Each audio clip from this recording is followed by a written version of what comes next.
Turn the car around, Irving. Right now. The words came out of me so sharp I barely knew my own voice. One moment, I was looking down that long country road leading to my son's house for our family reunion. The next, every alarm in my head started blaring at once. 30 years of running construction sites teaches you to sense when something's off, and brother, this was wrong.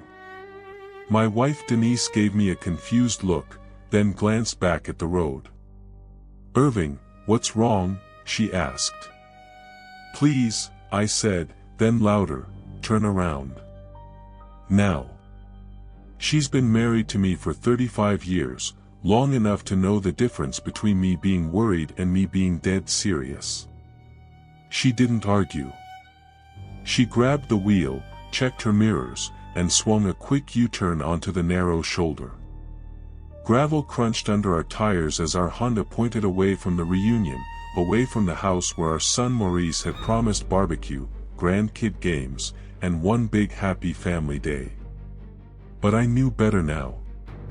Because just seconds earlier, I'd seen something that turned my blood cold. Near the end of Morris's driveway, behind a row of pine trees, sat a black pickup truck where no guest would ever park. Two men stood beside it, and they weren't holding casserole dishes or folding chairs. They were positioned like security. Like site supervisors waiting for the concrete truck to arrive. They were watching the road. Watching our car. And the moment they spotted us coming, one of them lifted a phone to his ear. Then Maurice stepped onto his front porch, looked straight at us, and didn't wave. Didn't smile. He just watched with that same calculating expression I'd seen him use when bidding jobs, sizing up the situation, figuring out his next move. My name is Irving Patterson. I'm 58 years old, a retired construction project manager, father of 2, grandfather of 3. Until that afternoon, I thought I knew what family trouble looked like. I had no idea my own son was capable of something that would make me fear for our safety. As Denise drove us away from Morris's neighborhood, I kept checking the side mirror. Nobody was following us yet, but that didn't settle my nerves. My chest felt tight, like when you're reviewing blueprints and spot a structural flaw that could bring down the whole building. Don't stop anywhere near here, I told her. Just drive. She nodded. Okay. That's Denise for you. Steady, practical. The kind of wife who doesn't need every answer right away when things get serious.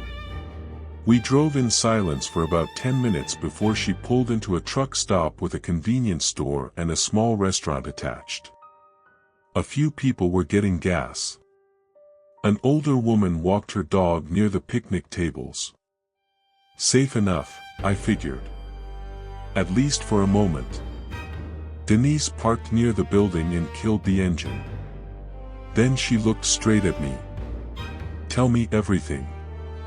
I opened my mouth, but for a second, nothing came out. I reached for my water bottle, took a sip, and tried to organize my thoughts, like I would on any job site when something went sideways. I saw Maurice, I said. She frowned. Well, of course you did. We were going to his house. No, I said. I saw his face. That made her go still. There are some things you only understand after building a life with someone. A stranger wouldn't know what I meant, but Denise did. She knew I was talking about the look in our son's eyes. Maurice had my dark hair and Denise's quick smile. As a kid, he was sharp as a tack, always asking how things worked, always wanting to help me with projects around the house. At 12, he'd hand me tools while I fixed the deck, chattering about building houses when he grew up. At 22, he started his own small construction company with $15,000 he would saved and a loan ICO- signed for another $25,000. I was proud as hell. Gave him advice, helped him land his first few contracts through my industry connections, taught him everything I knew about reading people and managing jobs. For 8 years, things went well. Maurice was good with clients, honest with subcontractors, careful with his books. He paid back the loan early, bought a nice house, married Veronica, started having kids. Then, at 30, things started going sideways. He got impatient. Took on jobs that were too big for his crew. Borrowed money to expand too fast. By 32, he was leveraged to the hilt. By 34, he was missing payments, losing contracts, making excuses I'd heard from failed contractors my whole career. But even through all that, I could usually still see the good kid underneath when we talked. Not today. When he stepped onto that porch and looked at our car, his expression was flat. Calculating. Like he was watching a job site, waiting for the right moment to move equipment into position. Denise leaned back slowly. What else did you see? The truck. 2 men. I swallowed hard. They were positioned like security, Denise. Like they were watching for us specifically. Her eyebrows pulled together. You're sure? 35 years on construction sites, I said. You learn to read positioning.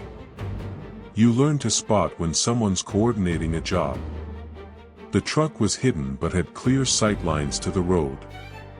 The men were dressed casual but standing formal.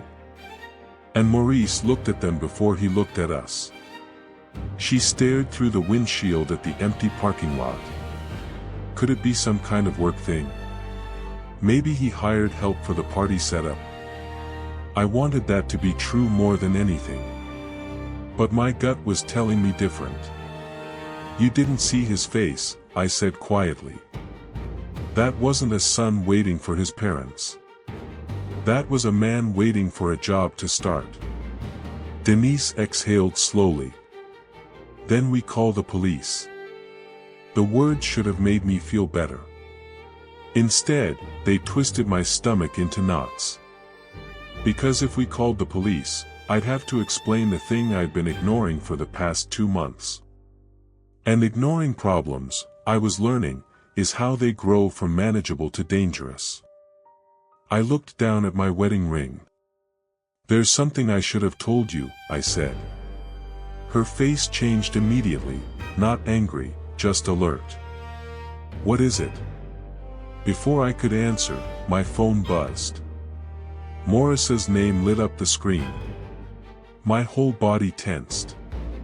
Denise looked at the display, then back at me. You don't have to answer if you don't want to. But I knew I needed to hear his voice. I pressed accept and put it on speaker. Dad. Maurice's voice came out warm, relaxed, almost cheerful. Too cheerful. Where are you guys? Everyone's here waiting. Everyone. That word sent ice through my veins, because I was no longer sure who everyone really meant. We had to stop for gas, I said, keeping my voice steady. A tiny pause. Tiny, but I caught it. That's weird, he said with a small laugh. Denise filled up this morning before you left. Denise's eyes snapped to mine.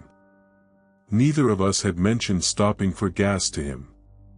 Dad? Maurice said again. You sound tense. Everything okay? I looked at the convenience store window, at my own reflection looking older and more worried than I felt comfortable with. Suddenly I remembered another phone call, late at night, 2 months ago, Maurice talking fast about cash flow problems and pressure from investors and needing to do something big to fix everything. At the time, I'd told myself it was just business stress. Every contractor goes through rough patches. The recession had hit construction hard. I wanted to believe it was normal. Now I realized I'd heard him clearly the first time, and chosen not to listen. "Dad," Maurice said again, his tone sharper now. "We're all waiting. Clarence and the other kids made you that welcome banner." Clarence. My 14-year-old grandson, Maurice's oldest boy. Sweet kid, always asking about my old construction projects. Wanted to be an engineer like his grandpa. The mention of him made my heart clench. "We're not coming," I said. The line went dead quiet. Then Maurice's voice came back, different now. Not warm. Not casual. Careful. "Did someone talk to you?" My fingers tightened around the phone. "Talk to me about what?" Another pause. Then the fake cheerfulness returned, but it sounded hollow now, like paint over rust. "You're making this weird, Dad. The kids are really excited. Marlene made you that picture you like." Marlene was his 10-year-old daughter. Bright as a penny, always drawing me little cartoons of construction equipment and job sites. Maurice knew exactly which heartstrings to pull. "Tell the kids we're sorry," I said. Then I ended the call. For a moment, the only sound was the hum of the truck stop sign and the distant rumble of an 18-wheeler pulling off the highway. Denise turned toward me. "Irving, what the hell is going on?" I closed my eyes and finally told her about the call 2 months earlier. Maurice had come to our house alone, no wife Veronica, no kids. He'd looked stressed, kept checking his phone, barely touched the coffee Denise made him. Then he told me his construction business was in serious trouble. Not just cash flow, real debt. $180,000 in the hole, he said.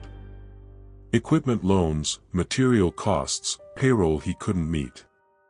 Some from banks, some from private lenders who didn't wait politely for payment. He'd asked if our house was paid off. Asked about the value. I told him we'd had it appraised at $320,000 last year for insurance purposes. Then he'd asked if I still kept our property papers in the home safe. I'd laughed and asked why he needed to know that. He'd laughed too, but it didn't reach his eyes. Said he was just curious about how I organized important documents, maybe wanted to set up something similar. Then he'd asked about our retirement accounts. About the lake property my father had left me, worth maybe $80,000 if we ever sold it. About whether everything was in both my name and Denise's, or if I had sole ownership of anything. At the time, I'd chalked it up to a son getting interested in family financial planning. Seemed responsible, actually.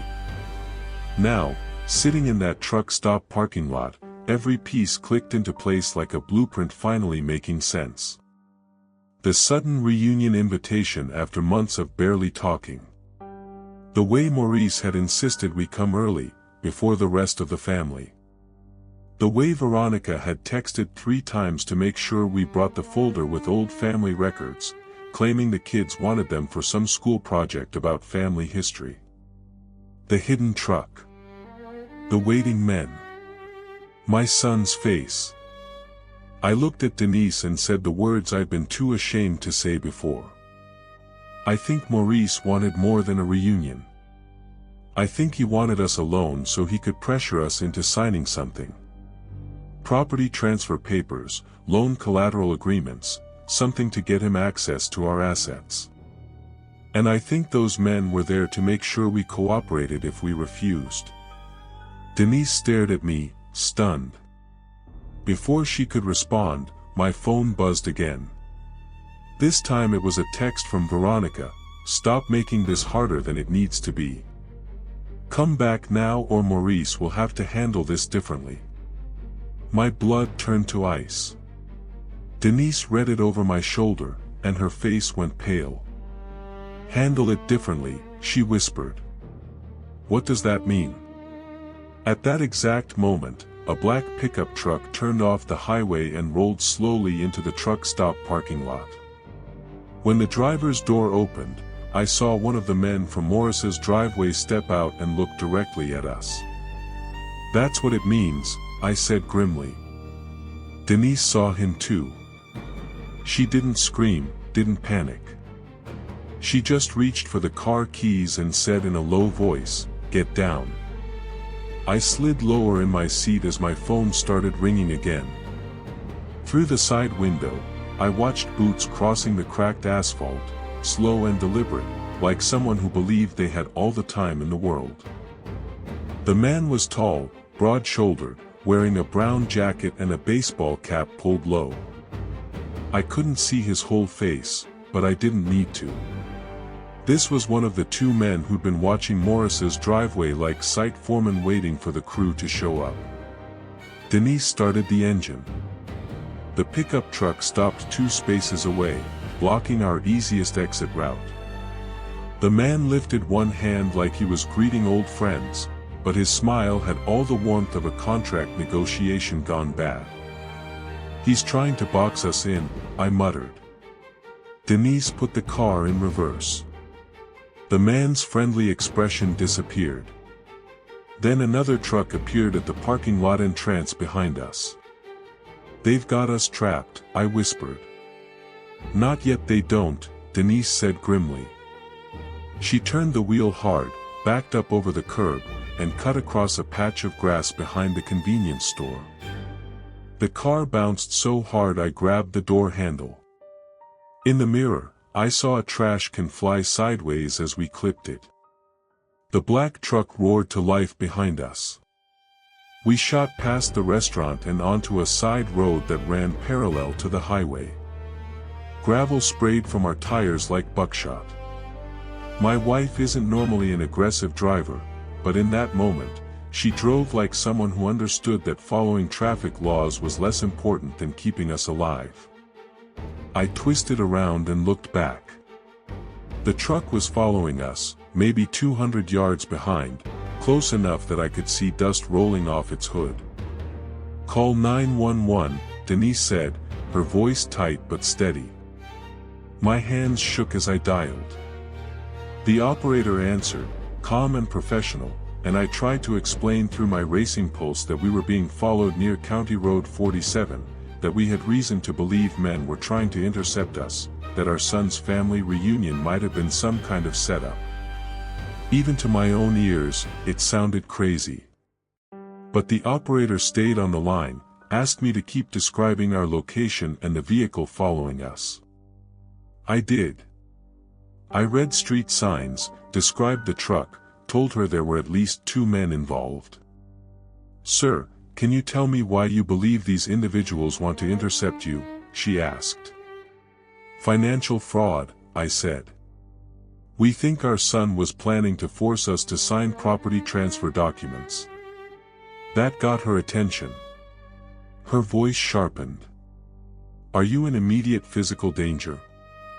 I looked back at the truck, now maybe 150 yards behind us. "Yes, I think we are." The road curved through farmland and scattered trees. The truck was gaining on us, close enough now that I could make out the driver's face in the windshield. Then it sped up. "They're getting closer," I said. "I see them." Denise's knuckles were white on the steering wheel. Ahead of us, the road split. One direction led toward town, the other cut through rural countryside toward the interstate. Denise took the town route without hesitation. The 911 operator said deputies were on the way, but the nearest patrol car was still 8 minutes out. 8 minutes felt like forever. Then my phone started ringing again. "Maurice." "Put it on speaker," Denise said. I answered. "Dad, stop this right now," Maurice said, and all pretense was gone from his voice. He sounded desperate, angry, scared. "You sent men after us," I said, staring ahead at the road. "I sent friends to bring you back before you ruin everything," he snapped. "Ruin what?" "Your plan to rob us." "It wasn't supposed to be like this," he said. That hurt worse than if he'd just admitted it outright. Not because it made things better, but because it proved this was all real. "Then tell me what it was supposed to be," I said. Morris's breathing came through the speaker, hard and uneven. In the background, I could hear voices, Veronica saying something sharp, a child laughing somewhere far away. That almost broke me. My grandkids were there, near whatever ugly thing their parents had planned. Then Maurice spoke again, quieter now. "You were just supposed to sign some papers. Temporary stuff. Emergency loan collateral agreements. It was only until I could fix the business mess." "What papers?" I demanded. "Property transfer forms. Temporary liens. Just enough to satisfy the creditors until I could get back on my feet." Denise made a sound of pure disgust. I felt like I'd been punched in the stomach. "You invited us to a family reunion so you could force us to sign away our home as collateral for your debts. It's not just the house," Maurice burst out. "You don't understand. I'm drowning here, Dad. These people don't mess around. The bank debt is one thing, but the private money, they want $180,000 plus 2 months of penalty interest. That's another $180,000 plus 2 months of penalty interest. That's another $15,000. And if I don't have it by next week, they're talking about taking everything. The business equipment, the house, they even mentioned coming after family assets. So you thought you'd throw us to them instead?" There was silence. Then he said something I'll never forget: "You were never going to lose anything if you just cooperated. The papers were temporary. I would have paid everything back once the Miller Boulevard project came through." The word "cooperated" told me everything. It meant he'd expected resistance. It meant the men weren't just for show. It meant he'd planned for intimidation from the start. "I don't know who you are right now," I said quietly. His voice cracked. "Dad, please. If you go to the police, I'm finished. Veronica doesn't know about all of it. The kids don't understand. This could destroy the whole family." "No," I said. "You already did that." I ended the call. We'd reached the outskirts of town now. A gas station, a pharmacy, a few small businesses, normal people going about their Saturday afternoon. The black truck had fallen back, maybe worried about witnesses and security cameras. The 911 operator directed us to pull into the pharmacy parking lot and wait near the entrance. Denise parked under a bright light by the front doors, where anyone inside could see us through the windows.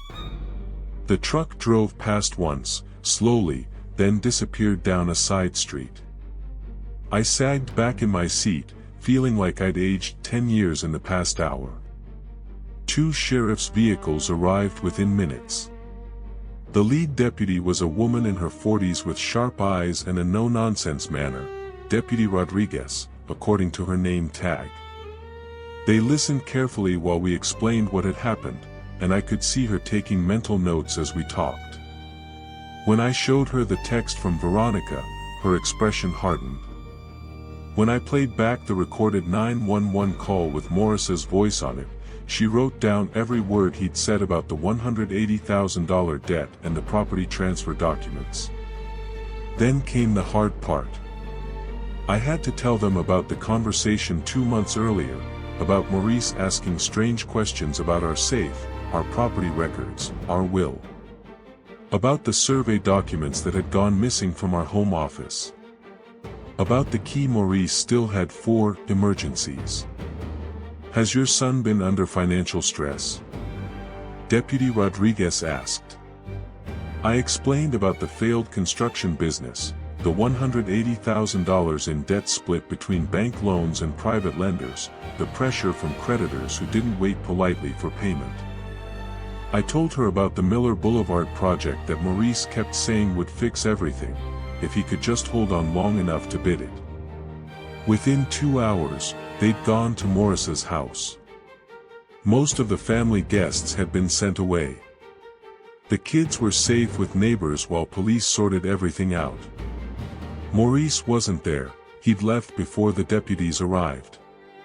But Veronica was, and she had a story about misunderstandings and business associates who were just helping with party setup. However, they found several blank property transfer documents on the dining room table, along with copied records from our home files. One of those papers included what looked like practice attempts at forging my signature, Irving Patterson, written over and over in Morris's handwriting, getting closer to my actual signature each time. They also found the metal lockbox Maurice had taken from our garage, the one he thought contained the original deed to our $80,000 lake property. The deed that had actually been moved to our bank's safety deposit box 6 years earlier. But even with the real deed secure, Maurice had still tried to steal from us. Still forged my name. Still set up what amounted to an ambush with hired intimidation. Deputy Rodriguez called us that evening with updates. Maurice had been found at the old lake cabin, arrested without incident. Veronica was being charged as well. The business associates were being investigated for their role in the scheme. My grandson Clarence was the one who broke my heart, though. When Family Services interviewed him, he said he'd heard his parents arguing after we drove away, Maurice throwing things, Veronica screaming that he'd ruined everything by letting us get too close to the hidden truck. One of the men shouting that time was up and someone else would collect what was owed if Maurice couldn't deliver. That someone else. We never did find out who was really behind the private loans that started all this. The legal process took months. Maurice eventually pled guilty to attempted fraud, forgery, and conspiracy. He got 18 months in county jail, which felt both too little and too much. Too little for what he tried to do to us. Too much for the grandson who'd once helped me build birdhouses in our backyard. Veronica got 6 months and 200 hours of community service. The business associates got their own separate charges for intimidation and conspiracy. The kids came to live with us temporarily while everything got sorted out. Clarence, who's 14 and smart enough to understand more than we'd like, asked me one evening why his dad had done it. I told him what I wished someone had told me years earlier, that desperation makes people do things they never thought they'd do, but it doesn't make those things right. And that sometimes the people who love you have to choose truth over protection. We changed all our locks. Moved more documents to the bank. Set up new security systems. But the biggest change was in how our family works now. No more lending money without contracts. No more access, just in case. No more ignoring warning signs just to keep dinner conversation pleasant. A year later, we held a real family reunion. Not at Morris's old place, obviously, but at our daughter Brenda's house. Simple backyard barbecue, kids running around, normal family chaos. Clarence grilled burgers beside me. He's gotten tall this past year, and serious in a way that breaks my heart. But he smiled when little Rodney tried to flip a burger and nearly launched it into the grass. "This feels different," Clarence said to me while we watched the family. "Better different," I agreed. Maurice wrote me a letter from county jail before his release. Not asking me to save him, that was new. Not blaming Veronica or circumstances or bad luck, that was new too. He wrote that he finally understood that every shortcut he'd taken had been a theft from the future, his own and everyone else's. He wrote that seeing Clarence cry at the police station had broken something in him that should have broken years earlier. I wrote back once. Told him I hoped he'd spend his time inside becoming someone his kids could safely trust again. Told him that being sorry only matters when it grows legs and walks into changed behavior. He's out now. Working construction for someone else's company. Living in a small apartment. Seeing his kids on supervised visits.